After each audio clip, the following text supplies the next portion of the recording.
Scrappy is a lot of things, but he is definitely not a people. Scrappy is a good boy. You take that back. Definitely not a people. It's okay, Scrappy. He doesn't know what he's talking about. I think Here's our the si- current goal probably should be to get into this room right here. Yeah. Yeah. If I have some time, can I try and just take the door off the hinges or whatever with thieves' tools, smith's tools, whatever I need? Yeah. What are the walls made out of? They're just stone. Stone. And You could probably are there any disassemble the mechanical door. parts exposed at all that I could start working at with, like, even if I have to friggin' melt it down with hot iron? I mean, a long enough timeline and like less whatever magics he's using to seal the room are periodically replenished, because it sounds like you guys are going to have all the time in the world up here. Yep. Off the world. All the time off the world. So yeah, go ahead and. So are you willing to just kind of devote your efforts to this for as long as it takes? I've got a good berry, so that's at least a day and a half. Okay. Yeah, go ahead and give me an Arcana check. Sure. We're gonna go ahead and put a flash of genius on that. That's a very high roll. So that is an Arcana of 34. That's a big number. You managed to hit the nearest Terrask. The nearest Terrask. You managed to control the nearest sphere of annihilation. The nearest space Tarask. Oh. It takes you the better part of a day. Mm-hmm. By a day, I mean about a stretch of 8 hours. You obviously can't see the sun rise or fall at any point, but a full workday you're putting into it, because you start to get a feel for the magics of the arcane lock. Like, it's a very sophisticated one. It probably just has a password that you don't know, but disassembling it both using your tools and your alchemy kit takes a very, very long time nonetheless. Like this, if you hadn't been the genius you are, this could have stretched out for multiple days easily. And doing so, you get a better understanding on the nature of magic. The magical devices that you have access to are not losing their potency at all. The lock on the door would not have deteriorated if you hadn't put effort into trying to bring it down. It's just your actual spell casting and your other class features that are magical in nature that will have difficulty. And you do manage to disassemble the door, and as you do, the spells keeping it in place fizzle out and fail because the door is no longer physically able to hold them.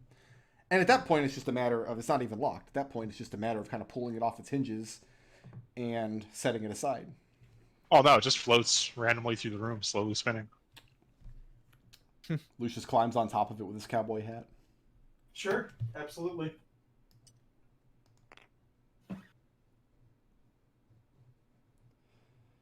And it goes into a small office area. A small study. It's a circular chamber. It appears to be a private study. On the back of it has a large bay window that looks out the back of a tower.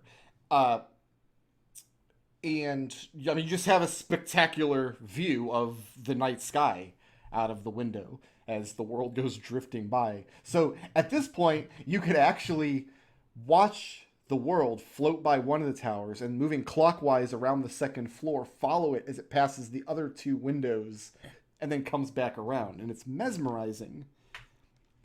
There are tall bookcases built into the wall, opposite of a big fireplace in the north side of the room. Lucius, what makes for the bookcases? Looking at the bookcase, they're closed with wood and glass doors. So there's not books floating all over the room, but inside of the case, the books are they're not tethered down in any way. They're just kind of listlessly floating there. Try to open the door. Okay. There's an oak table in the center of the room that's actually bolted down to the floor and surrounded by several high chairs, also bolted down to the floor. 3 of these are sized for humans. 1 is clearly sized for a gnome, so it sits higher off the ground than the rest of them. So a gnome sitting in this high chair has a commanding view of the table over the other 3 human-sized chairs. Yeah, Lucius tries to open the bookcase.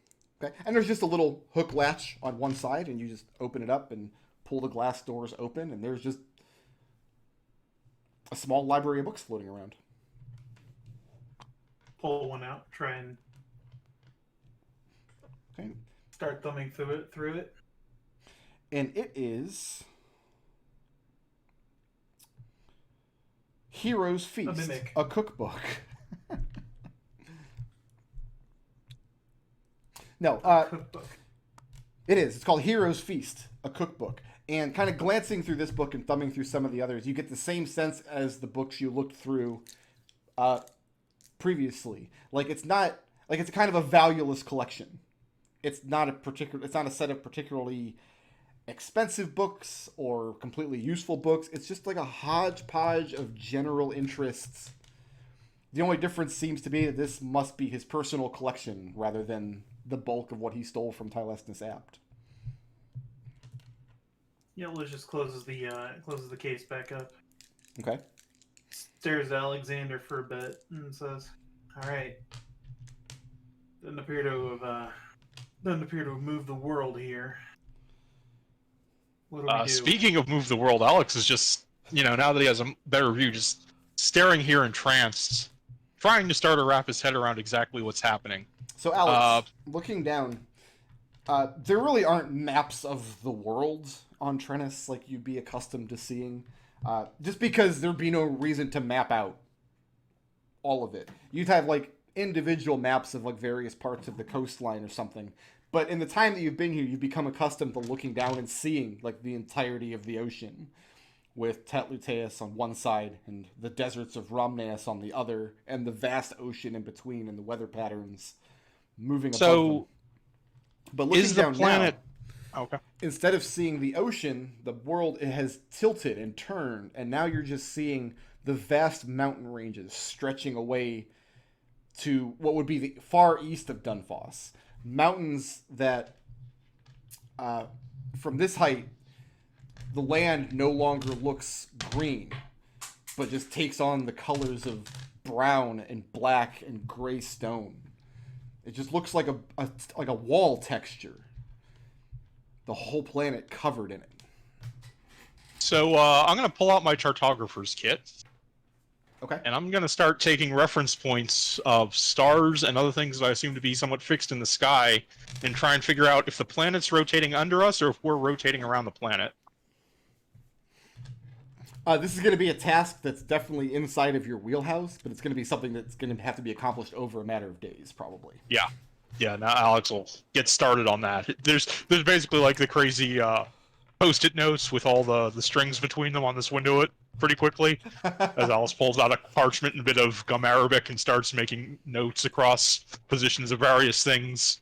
So, question about the nature of Trennis. I am vaguely aware that like the other side of the planet is this big mystery, correct? So, the geology of Trennis, the physical makeup of it that you've lived your entire life, is that there are kind of three directions you can go. If you go west across the ocean to the deserts of Rhamneas, there's civilization there, but the deeper you go in the desert, the harsher and more terrifying it becomes until the world ends in a wall of fire.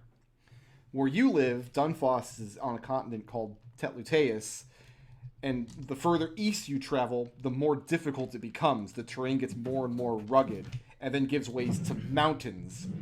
And the mountains get more harsh and more jagged until the world ends in an impenetrable wall of stone. If you travel south across the ocean, you eventually reach an icy continent where it's uninhabitable, and expeditions there have reported basically nothing because nobody's been able to penetrate it, but it's theorized that if you could cross it, the world would end in a wall of ice. For what it's worth, Treble, out of character, Terran assumed that the world was a flat triome until the very end of that first campaign where he found some hut bullshit that let us see that it was actually a sphere and had stuff on the other side. Like, that was mind-blowing to non-native, but someone who had spent several years on Trennis. But looking down now, it's clear that you're seeing beyond what would be this impenetrable wall of stone if you were traveling east. away from Son of a gunfights. bitch. And the size of this vast stone nothingness dwarfs the ocean. It encompasses the entire curvature of the planet as it's slowly spinning beneath you. 30 gold pieces for a goddamn textbook, and they can't even get the basic geography of the planet right. Wow. Hashtag shots fired.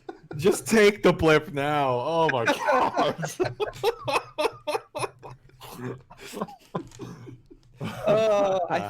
Hey Lucius, I think I found out what your whatchamacallit should be about. Your dissertation. What's everybody else doing in this room? I'm just looking around for, like, this is some kind of study, right? It's a study. The table there in the center of the room has one gnome-sized chair and 3 regular chairs bolted in front of it. And there is a drawer in the back side of the table, 2 drawers, one in front of where this gnome chair is, and then one in front of the other chair to its right. I'm going to open. I'm looking for. Well, we'll stop it open. Because Yeah. as soon as you pull this drawer open, the contents all start floating out. Right. Quills and stoppered vials of ink and pieces of parchment and loose coins and little knickknacks and all kinds of bizarre things. Like, this was a relatively disorganized junk drawer, typically. So, and this is all just kind of listing up and out into the air in front of you. I'm looking for. I don't know. Documentation notes. Oh, you Like- find documentation, like on this. There's parchment. There's scraps of paper, and they're covered in diagrams and equations and formulas and little drawings and sketches in an impossibly small and steady hand. Like, you're looking at one of these scraps of paper, and at first it just looks like it's been scribbled all over. But as you focus on it, you can see it just has incredibly tiny scripts. Impossible to read with your naked eye. Hundreds Okay. of scraps similar to this stuffed down into this drawer and now floating up into the air. I mean, since we're on an adventure now, and I kind of point a thumb over at Alex, I guess that means we just loot the place, right? I think that's the way they do it. Yeah. Yeah. So Gus is going to just collect everything in his backpack. I guess, unless you want to put it in the bag of holding. Besides, this actually, when we get back, these might be worth something, because this guy, as crazy as he is, did actually successfully launch a tower into the night sky. What's next? I mean, Is that I'm not disarming myself. There's no that's complete non-starter.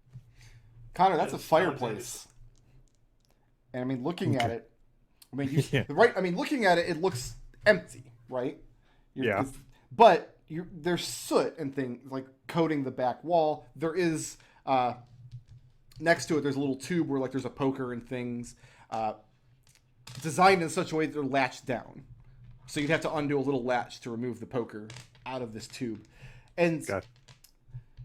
you realize looking in and that you can see the logs are kind of crammed up into the chimney as they floated up out of the hearth and are kind of just stuck there now. There's no way to hold the logs down to the hearth level, but there is firewood. Hang on. Do you think we could get up through the chimney to the upper level? I didn't see a fireplace up there. Well, no, because this fireplace, if you look at the map, wouldn't go up to the 3rd floor. It's like a little It doesn't go alcove through. Okay. set off So the back the of fireplace is all on the outside. Right. Damn. Gotcha. Okay. Worth a shot. No, I was thinking the same thing, but Yeah. So when I was thought about it, there's nothing up there for it. I mean, you could Yeah. definitely clear the chimney and then climb up through it if you were so inclined. Could we climb up through? Do you think, Alex, we could climb up through it and then tunnel through the wall into the observatory? I don't see why we wouldn't just tunnel through the ceiling. Does ceiling even matter anymore? Why are we still using these up-down terms? And as Alex is saying, he's floating upside down. in front of the window. So that Listen. implies that the notes you're taking on the window are also upside down. No, they're all sorts of different random orientations. There's no rhyme or reason to it unless you're Alex.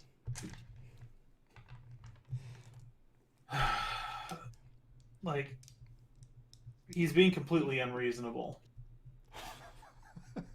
No, I agree, and I regret not shaking him when I had the chance. Alex, like I said, I regret not letting you do it. But at the same time, we have to live with this now. Alex, Don't know how long Connor's magic is gonna hold out. I mean, we're not desperate yet. Alex probably has a metric crap ton of food in his bag of holding. It's a good berry, man. I don't know what y'all don't like about good berry. Oh no, I'm I not- like the good berry. I'm not knocking the good berry. What I'm saying is, like, as much as I have faith in your ability, there may come a time where your magic might fail you, and I'd rather not get to that point. Like he has to have a way down, right? He can't be stuck up here. What kind of crazy person would? I've been trying to work out whether we're getting closer or farther. What if we're just... So, like, one of the ways down is what if you just got up to the top and then very gently pushed yourself down so it would take 3 years to get back? That's, like, the first thing I'm trying to confirm here, in addition to some of this geography stuff.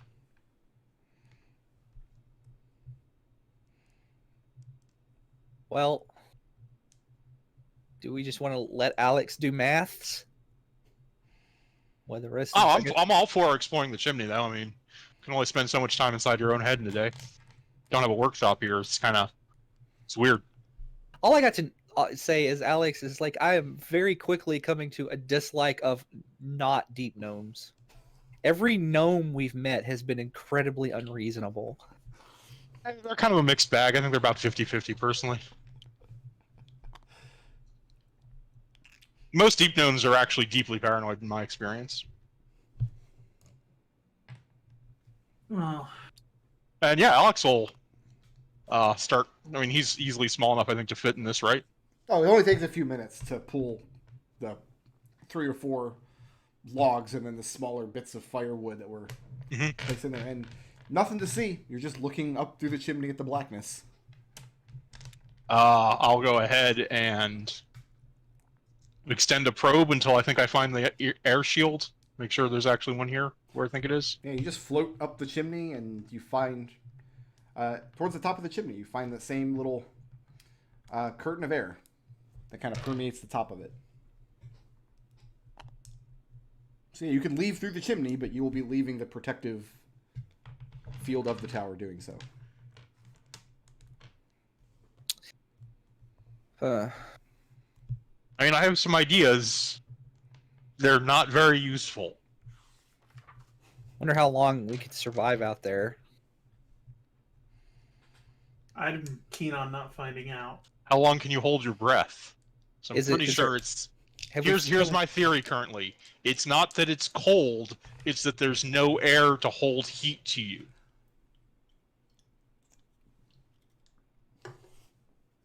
I don't understand what any of that means. So the Yeah. air is like air temperature, right? If there was nothing, it would have effectively 0 temperature. So the heat would, just basic thermodynamics, the heat would leave. In fact, that's one of my ideas that isn't useful. We could run a metal probe outside of the tower and effectively build a heat pump. All you need is a heat gradient for that. We could potentially get unlimited energy if this thing's being heated by something. I like to I mention don't find a good way to use that. Connor's like, common thermodynamics. Connor's eyes just sort of glaze over as Alexander is explaining all of this to him, and just ends with, "Sounds like Faye bullshit to me."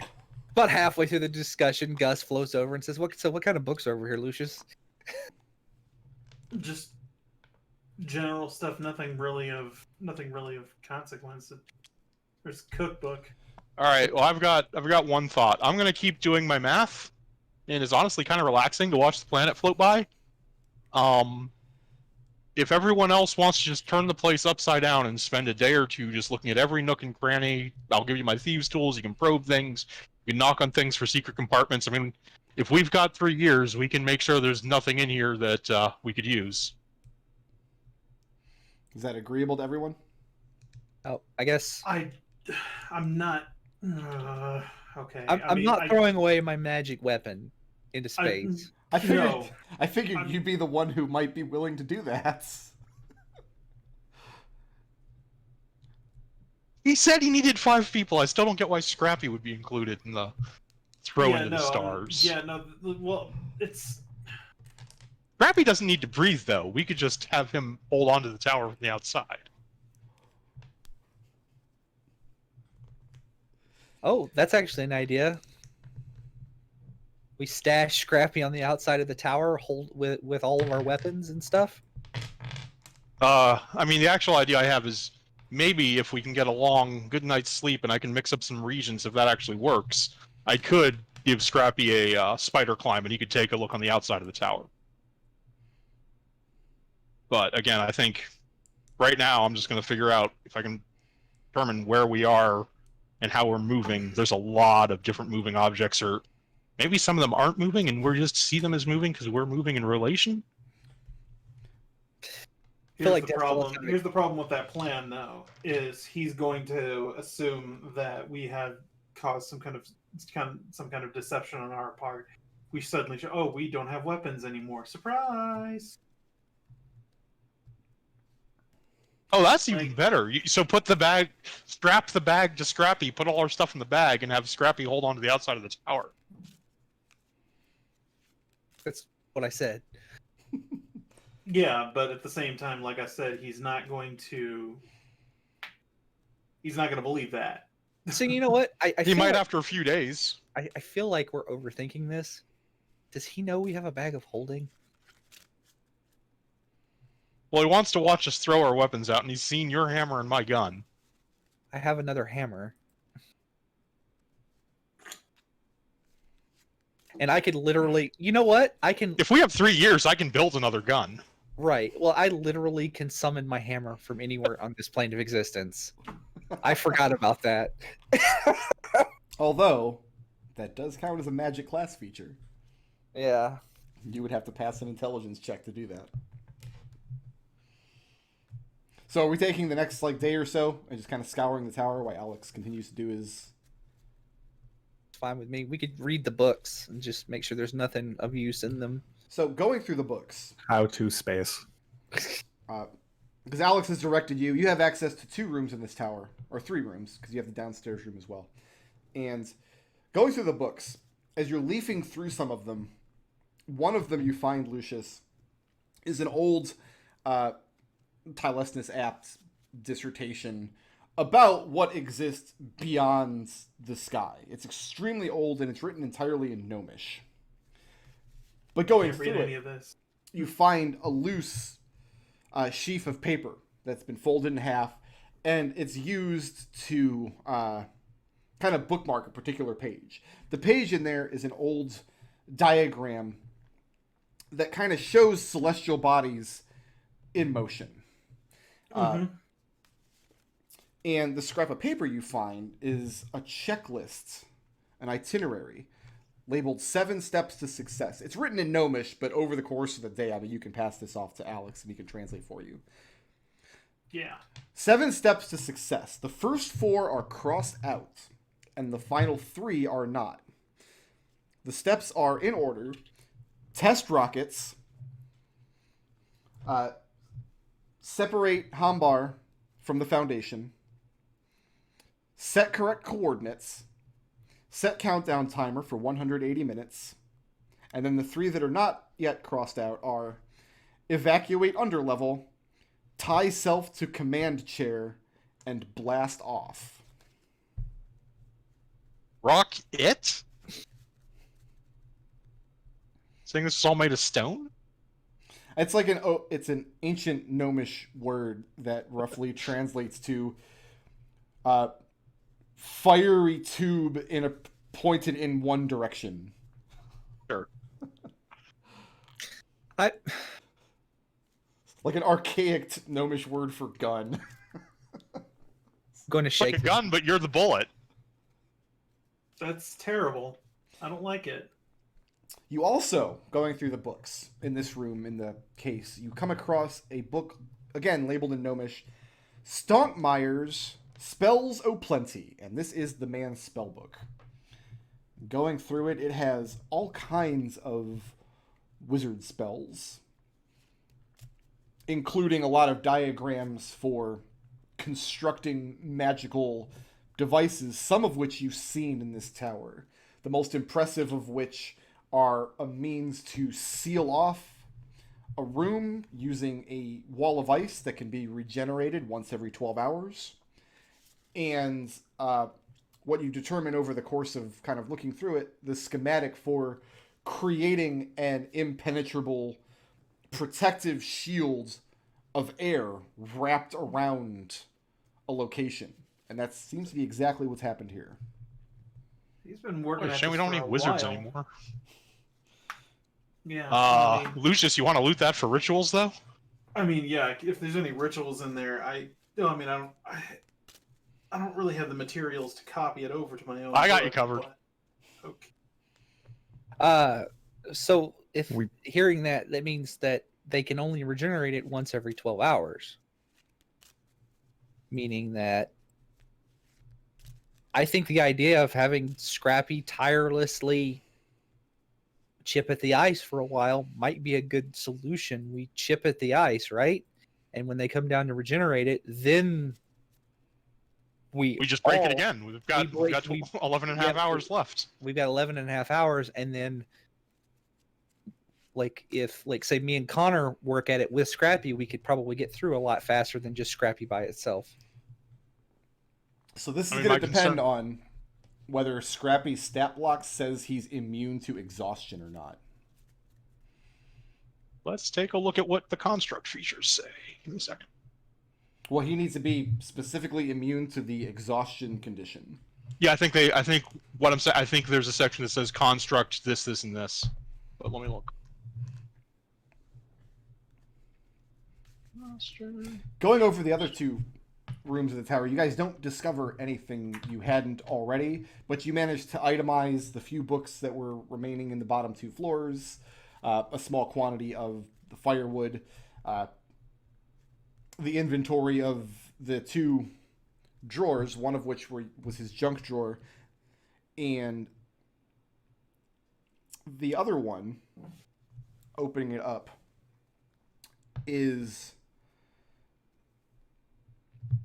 a telescoping scroll case. So you take it out, and it's a regular scroll case, but it's shorter than it seems like it ought to be. But you can pull it apart to make the scroll case about 3 times as long. Almost as long as Alex is tall. Getting the scroll case open and looking inside, playing around with it, you're not able to remove the leather cap of the case unless it's in its fully telescoped position. Something is keeping it from opening. But once you've completely telescoped it out and opened it up, inside is a very carefully rolled ream of parchment that, again, is as long as Alex is tall. So when you get this thing out, it's like rolling like a huge 4 foot by 4 foot continuous ream of paper. You need a big block of the floor to completely roll this out. Put it on the ceiling. The ceiling's clear. Putting it up on the ceiling. Alex, you have no idea how intricate this gets, but you're pretty sure this is essentially the calculations you're currently working on making on the glass. The problem is that they're done in Stonkmeyer's hand and would have to be interpreted over a matter of time. Do I think this is going to be faster than finishing them on my own? It's impossible to say. Okay. I mean, if nothing else, Alex, you can have them for comparison. Yeah. And the other thing, Brick, for what it's worth, while searching the tower, we do have a lantern that reveals anything that's invisible. Yes, Scrappy is immune to exhaustion, charm, and poison. Okay. Well, the wall's definitely not going to poison him. That'd be the worst wall ever. You don't find anything invisible hidden in the tower. Although when you cast that lantern out over the curtain of air, like out the front door or down the stairs behind the secret door, it does become somewhat silvery with like a silvery sheen, visible in that sense. Whatever force is holding the air to the tower does become visible. So I hope we don't suffocate, because you know how like if you seal somebody in a room or you get into a place in enclosed space with fire, you can suffocate to death. Yeah, I'm not worried about that. I think he already knew there wasn't going to be air here. He already planned for 3 years. I'm assuming his provisions include air or some sort of recycling unit. So you guys, the plan then is, as you're scouring the tower, you're going to have Scrappy go up and just start tearing away at this wall. Yep. Not immediately. I think I want to finish the calculation. Like, I feel like we're not under any strict timetable, unless anyone else disagrees. Like, I don't want to be up here for 3 years, but if we're up here for 3 weeks... Like we're I Is there don't want to. yeah. I don't want to be here for 3 weeks. Yeah, no, that's a No, little too much. But here's the problem, though: is I don't see Scrappy just bashing the. Like that's not gonna. It wouldn't be possible for Gus because Gus would get tired. Scrappy doesn't get tired. He can take Fair it out. enough. He can take it out a shaving at a time over the course of 12 hours. Just like 1d8 But force damage. we're not pulling the trigger on that plan yet. You guys want to let Yeah, Alex... I think we should... A, I would like to work out these calculations, and B, I think we should try and get a rest. Like, again, it's just like, I feel like we're not on any strict timetable. I feel like if maybe we can get some magic back. It seems like that's not always possible, but we'd be better off if we actually want to fight this guy. And Gus, I would prefer not to fight this guy if we can talk him literally down. I mean, so here's the thing. I don't think we're going to talk him down. One, Maybe we can convince one of his underlings that something is gonna... I don't know, but let's just... I'm a little worried he's going to burn all of us to a crisp if we go in there with guns, because he's probably better at getting magic back than we are, and we just saw his spellbook. Do you want a list of spells? I'll run through them real quick if you want. Yeah. I mean, Alright. yeah, if you could. I mean, Get your It's pencil kinda- ready. This is going to go fast. In this spell book is Alarm, Animate Objects, Arcane Lock, Banishment, Chain Lightning, Clairvoyance, Detect Magic, Dispel Magic, Fabricate, Fireball, Flesh to Stone, Fly, Globe of Invulnerability, Glyph of Warding, Grease, Knock, Legend Lore, Levitate, Locate Creature, Locate Object, Mage Armor, Planner Binding, Polymorph, Programmed Illusion, Protection from Evil and Good, Scrying, See Invisibility, Sending, Shield, Telekinesis, and True Seeing. So he is an accomplished wizard. About half of those I don't even recognize the school on, guys. I don't want to just fight this guy. You do have his spellbook, though, which means he doesn't have it. yeah. Go ahead and everybody can take the benefits of the long rest. Did I roll my d20? No, do not. Okay. And when you go to regain spell slots, you only regain a spell slot if you're able to pass a DC 15 spellcasting ability check. Every one of those checks you fail, just do not regain that slot. So, Brick, there are 3 class features that recharge on a long rest for me that I would say are magic. Should I be rolling for each of those too? Roll them individually, yes. Yep. I'll For each charge? I'll leave that up to your discretion. Mm-hmm. You guys know what's magic and what's not, more or less. Lucius, this also does apply to you. I forget what it's called, but the Warlock spells of higher than 5th level that recharge on a long rest. Oh, the Arcana, yeah. So anything that I don't recharges. think I have those yet. You're level, Okay. you get those before level 10, surely. Oh, you got that. The first one at 9, but it might be 11. Okay. Anyway, It's one.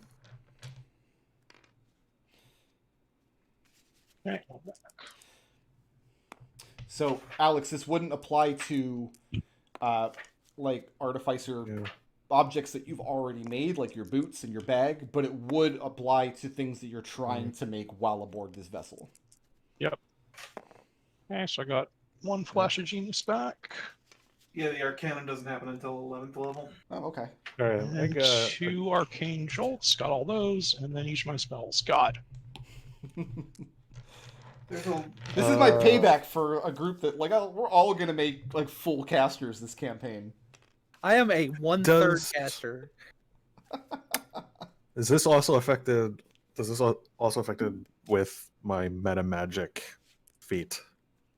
What do you have? Meta magic Some feat. you have some number of sorcery points. Yeah. You make the check, and if you fail the check, you don't get the points back. Okay, so okay. Hey, all right, I do because I only spent one. So But you can What spend about hit dice as normal. what about? Okay, this might be a little weird, but what about feats that I get spells from that are not? I don't have to spend spell slots for. Like what? Like because I'm Fey touched, I get Misty Step And and Gift of Alacrity. And you can use that some number of times per day. Yes. Well, if it says some number of times per day, the implication is they recharge after a long rest. So Okay, so those are not affected. for, Got it. well, for each feat, you have to make the check, and if you fail the check, they don't recharge Oh, because Okay. they're still magic. Misty Step is still definitely magic. okay, just to because I'm done, just to give everybody, okay. let everybody know what I have. I have 2 first level spell slots and 2 second level spell slots. And that's Give all me I a got. second. I'm going to try and rejigger my infusions a little. I got most of the good shit back, but fortunately, Gus, I'm not gonna give you Gift of Alacrity. That's fine. I got all my stuff back. Okay. Gus, got- I'm making you a Cloak of Protection. That's +1 to AC and saves. I did not get 2 of my first level spell slots back. Well, those are the cure wound ones, aren't they? I mean, I can cast them at a higher level, get more hit points. I ain't worried. Okay. Alex, over the course of the long rest, I mean, you all got a decent night's sleep, but Alex, Stockmeyer was not exaggerating because after several hours, the other side of the world starts coming into view. After you've looked past this just stony, featureless wasteland, it starts to give way once again to green and blue, and eventually it becomes more difficult to see because, as he said, the sun is now on the other side. You see it in all of its brilliance, far, far away, looking extremely just strange and beautiful all at once. The features on the world that you do see, looking down in the shadows beneath you, you can make out a completely alien ocean surrounded by land on other sides. And go ahead and make me an Arcana check. Yep. I mean, and Alex has welding glasses, so we can look at that sun as much as he wants. Fair enough.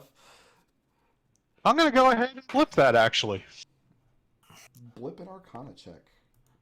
There we go. And then I'm going to throw a Flash of Genius on that, even though I didn't get them all back. How many blips are we spending? 2? I spent 2 there. Okay. So that's an Arcana of 18, 23.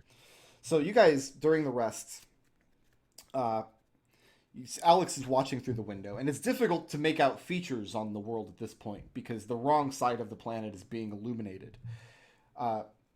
But you see Alex jump to his feet and grab part of his sleeve and just wipes off a big part of the wall and just starts furiously drawing something new there.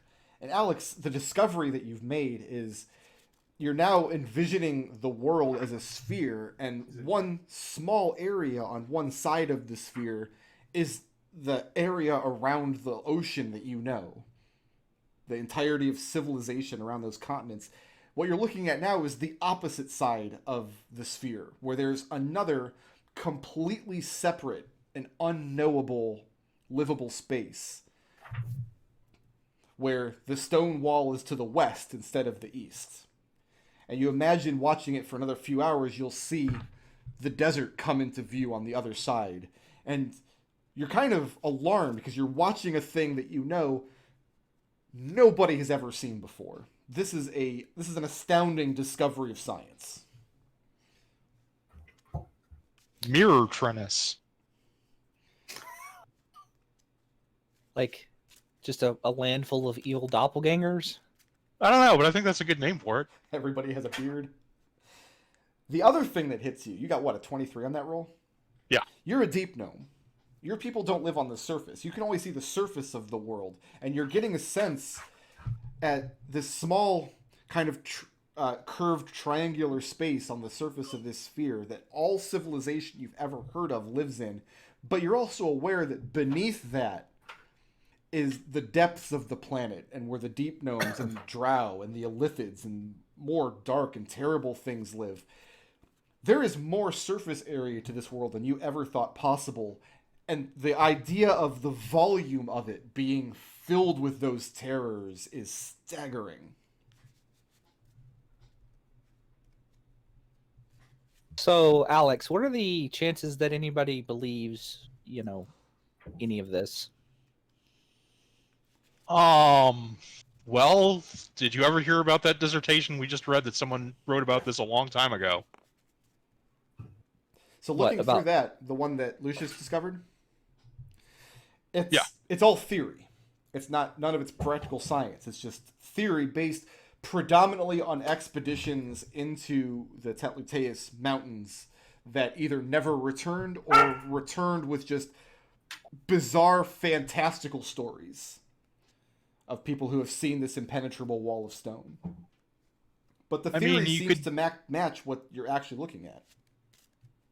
If you could definitely publish work based on this, and probably, you have a good academic career if you wanted to continue on that for the rest of your life.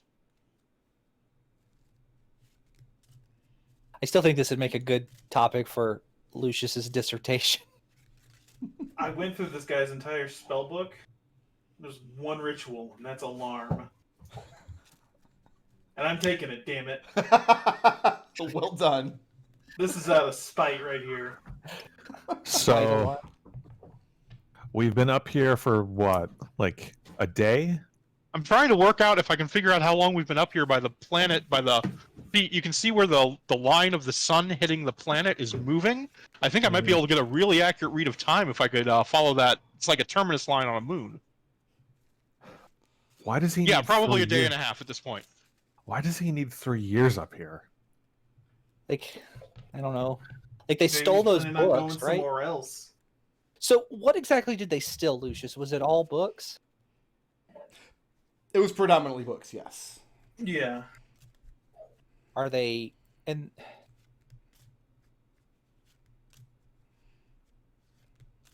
I just don't see what, like... The researcher in me is going to tell you that if it's not particularly dangerous and you have the food and there's no serious discomfort, why not spend 3 years up here? And that's not, for the most part, as a person, Alex, I don't agree with that, but there's definitely a part of me that, the part of me that got that first degree that can see the appeal.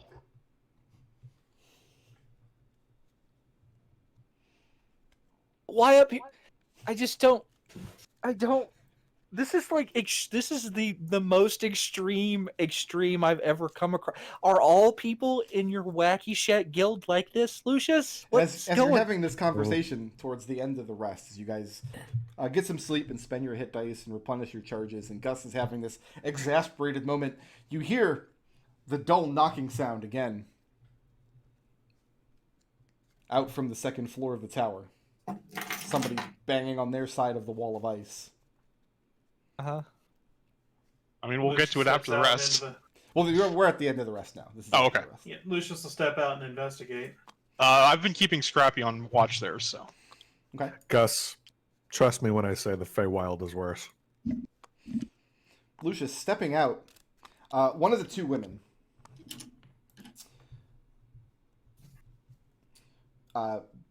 That survived and remains aboard is standing there, and she's holding a silver-colored tankard in one hand. And she looks out at you, and she holds up a finger. She reaches into her robes, and she takes out what looks like a bean. And she drops it in the tankard, and she closes the top of it, and she swivels it around back and forth in her hand. And you see foam start pushing the top of the tankard out and rolling down over the glass. And she flips the tankard completely open, and she's holding a mug of frosty, delicious, refreshing-looking ale. She takes a large gulp of it as the foam rolls down over her cheeks and down over her chin and onto her chest. She lets out a refreshing and then she starts stomping back upstairs with her comically gigantic, difficult to maneuver in boots, taking the tankard with her. The fluid stayed inside the mug. It did. Well, I mean, she's using the top of the tankard to keep it in there. She took a large draught and closed it back up before she went back up the stairs. Hey, Connor, old friend, did you make any new good berries this morning? Or do you want to save the spell charges? I do have a few days worth of hard rations. No, I can try and make some good berries. It's fine. They're good. It's in the name. Good berry. All right, make a wisdom check. DC is 16. 16? 16. What? Oh no. It's a 14. And you failed. Can to make I the good flash berries. for genius that? Oh yeah. Oh, Yep. then yeah. Ha. That one felt harder.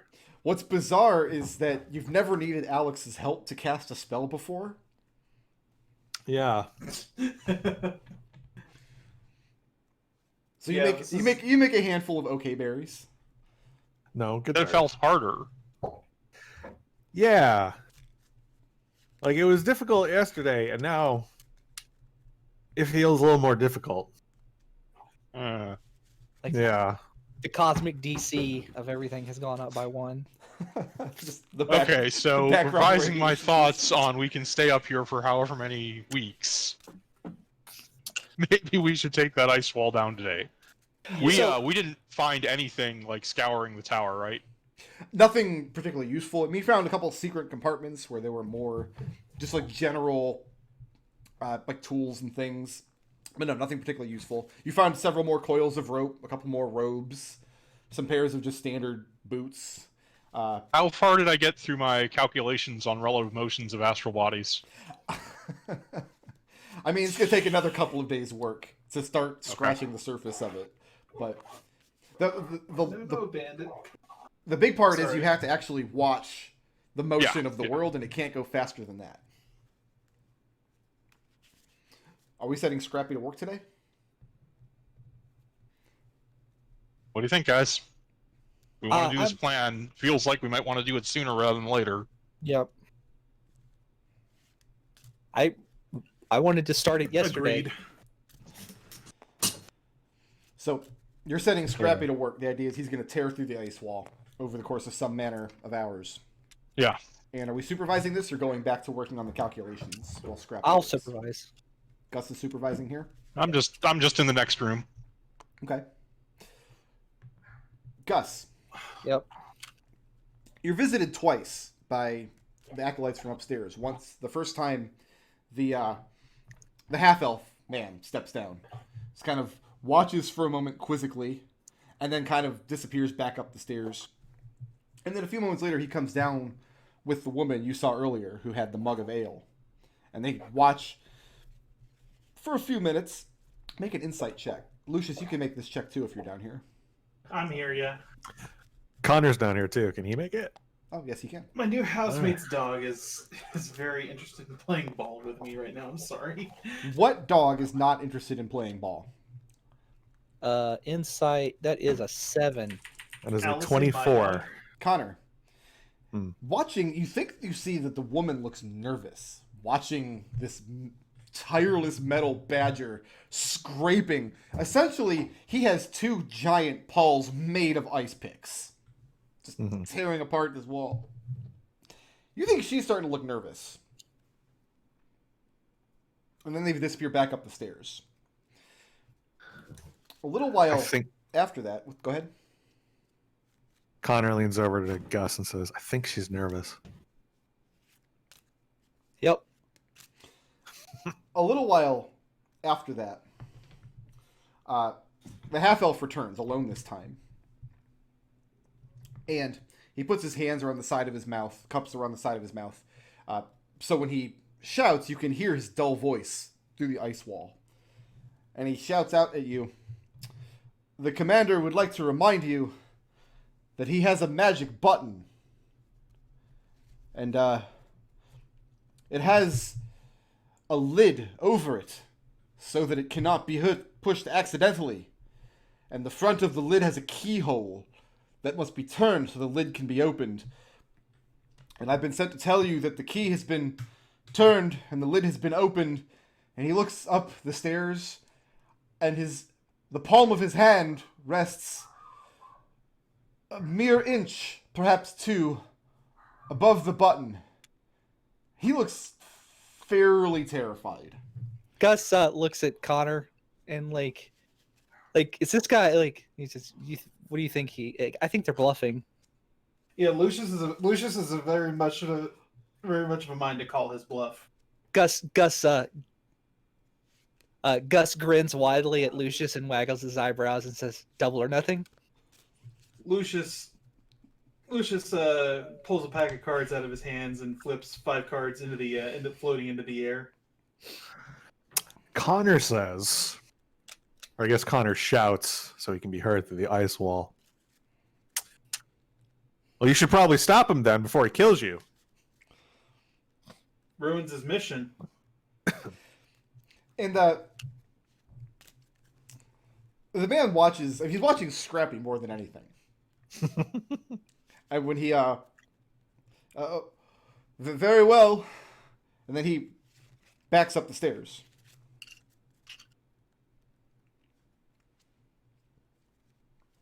What's next? Keeping this course? Yeah.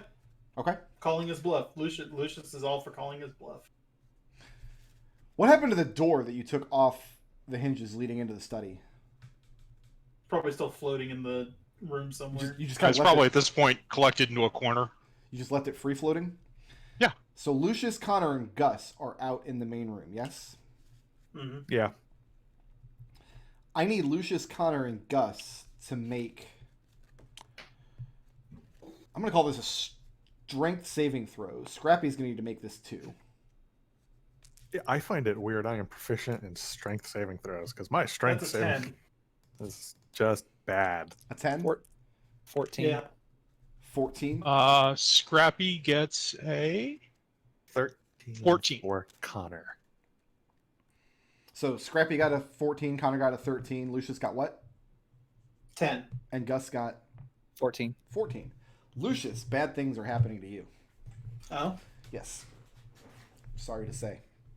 Lucius, standing there, feeling pretty good, because, I mean, you're holding a deck of cards in your hand, shuffling them back and forth, like, yeah, double or nothing. Let's go, baby.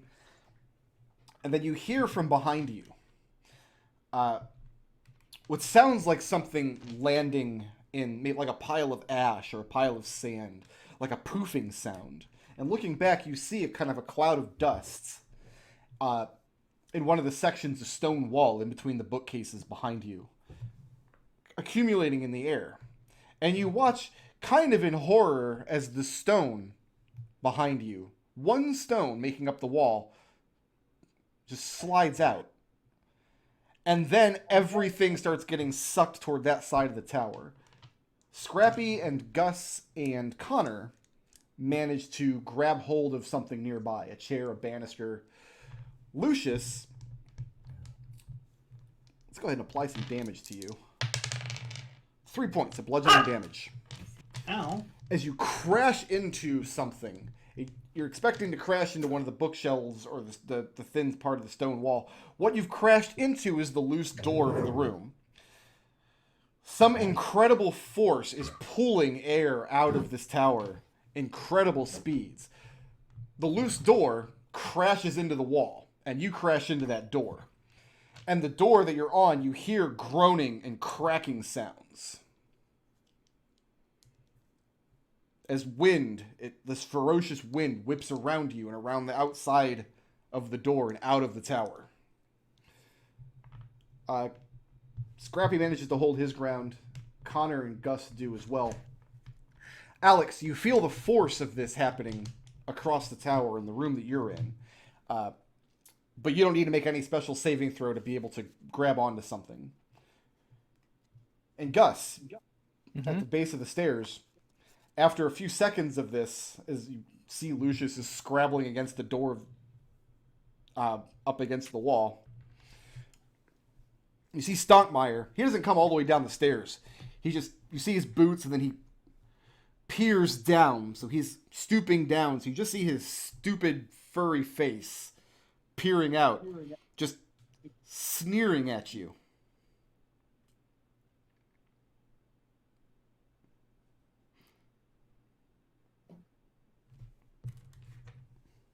Now's your time. You can go shake him. I mean, is the wall's still there, right? The wall's still there. Scrappy's been working for maybe an hour or 90 minutes or so, and they sent some guys down to see what was going on. Lucius shouts out, the only way this ends is either we talk like civilized normal people, or you shake this tower apart. Your choice.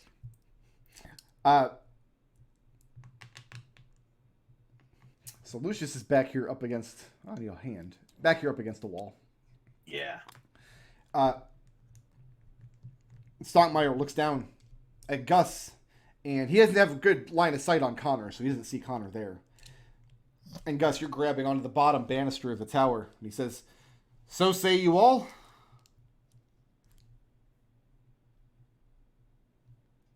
Gus looks to the side.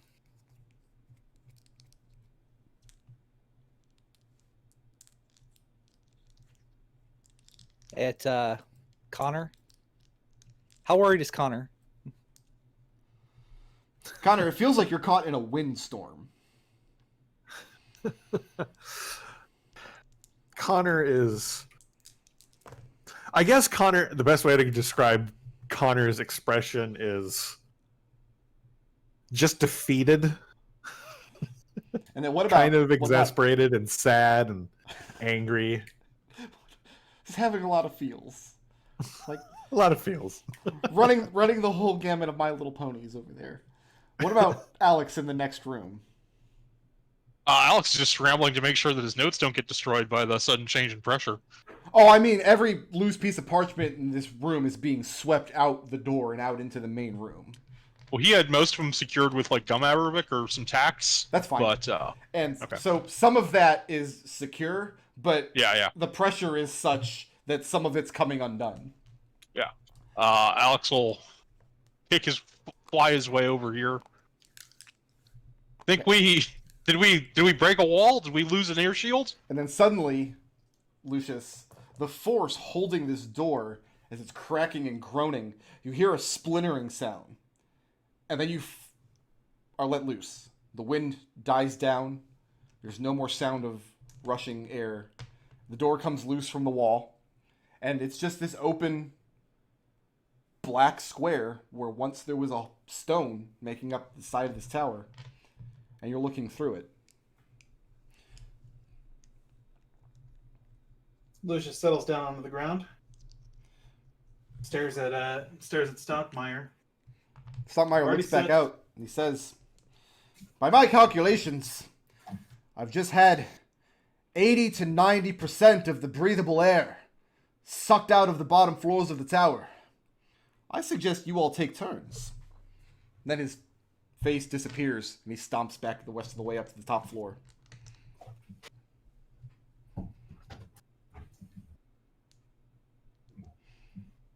Alex, from now on, we carry something that explodes. Are you guys sure you don't have anything that explodes? Yeah, I'm actually checking. Yeah, no, I don't have anything that explodes. Let's take. I have 15-minute acid, break. but that'll just freeze against the wall. Let's take a 15-minute break while you guys contemplate that. I had a lot of fun this past week, actually, writing up Stockmeyer's insane contingency plans. So, let's reconvene at 5 o'clock. Go ahead and get your coffee, get your bagel. I will bring the curtains down.